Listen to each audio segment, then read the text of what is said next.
अध्यक्षतेखाली एक समिती स्थापन केली आणि सांगितलं की शेतकऱ्यांना भाव कसा दिला पाहिजे. तर सी रंगराजन समितीने काही शिफारसी केलेल्या आहेत. त्यातल्या 2 शिफारसी मी तुम्हाला सांगतो ज्या महत्त्वाच्या आहेत.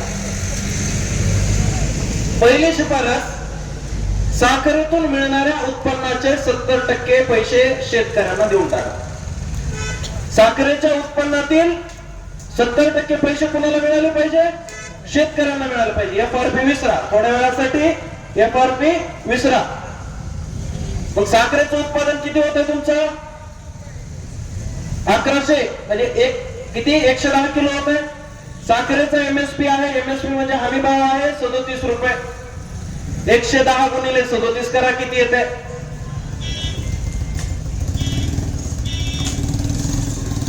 सदोतीसशे किती येते? 37च्या पुढे जाते ते 4000 रुपये येते जवळपास. किती आली तुमची उचल? 4070. किती आली पहिली उचल? 700 रुपये काढा. किती आली पहिली उचल? तरी पण 3200 रुपये. आता दुसरा फॉर्म्युला असा आहे मित्रांनो, साखरेच्या व्यतिरिक्त जे काही बाकीच्या गोष्टी आहेत, कोणकोणत्या बाकीच्या गोष्टी आहेत? मळी, spirit, ethanol, cogeneration, press mud, आणि त्याच्यानंतर बगॅस आहे, पोटॅश आहे, त्याच्यानंतर पेंट वॉश आहे. काही काही कारखाने सीएनजी सुद्धा काढतात. 139 प्रोडक्ट आहेत. किती?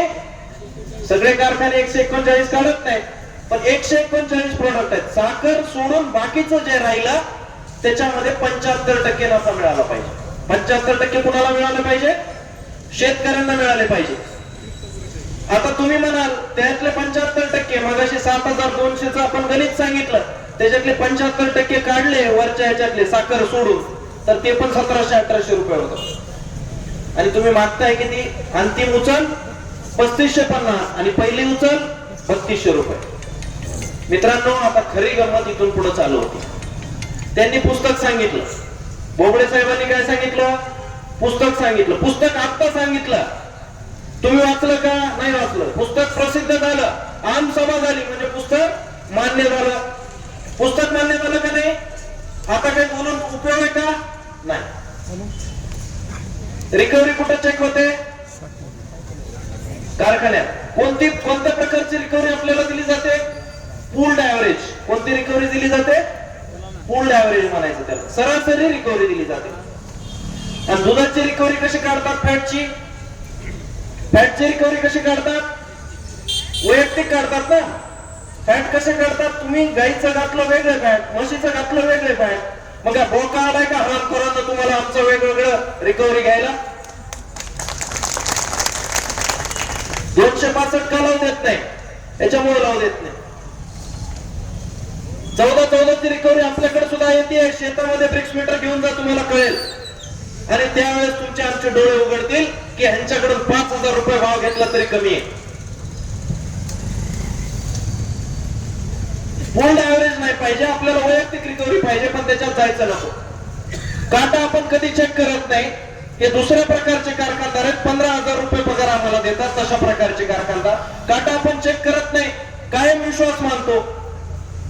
त्यामुळे त्याच्यातही गोंधळ, रिकव्हरी मध्येही गोंधळ. तुम्हाला एफआरपी प्रमाणेही पैसे द्यायचे नाही, आरएसएफ प्रमाणेही पैसे द्यायचे नाही. आणि मग ज्या वेळेस माऊली आणि सगळी टीम तुम्ही चर्चेला बसतात, मी तुम्हाला शब्द देतो, खात्री देतो, तुम्ही आम्ही कारखानदारांसोबत एफआरपी वर जिंकू शकत नाही, आरएसएफ वर जिंकू शकत नाही, कागदावर बिलकुल जिंकू शकत नाही. कारण कारखाने यांचे, कागद यांचे, सरकार यांचा, विरोधी पक्ष सुद्धा शाहीर यांचाच आहे. लक्षात येते तुमच्या? रिकव्हरी मोजून झाल्यानंतर सरासरी येणार 6 महिन्यानं. आता काय बोलून फायदा आहे? आरएसएफ म्हणजे महसूल कधी घेणार आहे? 6 महिन्यानं. आता बोलून फायदा आहे का? म्हैस जेव्हा पाण्याच्या बाहेर येणार आहे तेव्हा सोडं दिसणार आहे. हे त्यांचा कायदा आहे, हे त्यांचा नियम आहे. आणि त्यामुळे आम्ही ठरवलं की हरामखोरांना दांडगा शेतकऱ्यांचा दाखवला पाहिजे आणि ऊसतोड बंद, वाहतूक बंद आणि कारखाना बंद केला पाहिजे. आणि आम्ही तो केला आणि त्यावेळेस ते कारखानदार वटणीवर आले.